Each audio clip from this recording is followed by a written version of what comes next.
ልትሄጂ ነው አንቺ ልጅ? ፍቅረኛዬ ጋር አላልኩሽም? ቆይ ግን ስትገናኙ ምንድነው የምታደርጉት? ያው መጀመሪያ ካፌ ገባና ሻይ ቡና እንላለን። ከዛ ሲኒማ ገብተን ፊልም ምናምን እናያለን። ያውልሽ ልጄ የዘመኑ ወንድ አይታመንም። እጅሽን ይይዝሻል፣ አቅፎ ይስምሻል። ከዚያም እሱ ከላይ አንቺ ከታች ሆናችሁ የምታረጉን ነገር የቤተሰባችንን ክብር ያዋርዳል።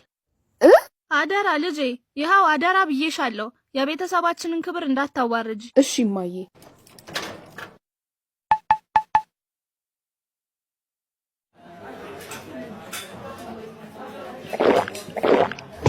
ማሞዬ እንደባለፈው ማታኛ ቤት ራት ተጋብዘሃል። እማዬ ይዘሽ ነው ብላኛለች። እሺ እኔ ፍቅር አልቀርም፣ እመጣለሁ።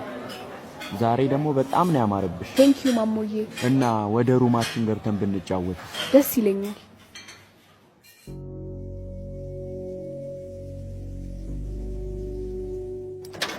ያኔ ልጅ መጣሽ? እንዴት ነበር? ወይኔ እማዬ ብታይ ልክ አንቺ እንዳልሽኝ የሆነው። መጀመሪያ እጄን ያዘኝ፣ ከዛ መሳሳም ጀመርን። ከዛ እሱ ከላይ እኔ ከታች ሆኜ የቤተሰባችንን ክብር ላይ አዋረድ ሲል ገለበጥኩትና እኔ ከላይ እሱ ከታች አድርጌ የእሱን ቤተሰብ ክብር አዋረድኩለት። አበስኩ ገበርኩ። ምን ነው? ዝም በይ አንቺ ማትረቢ።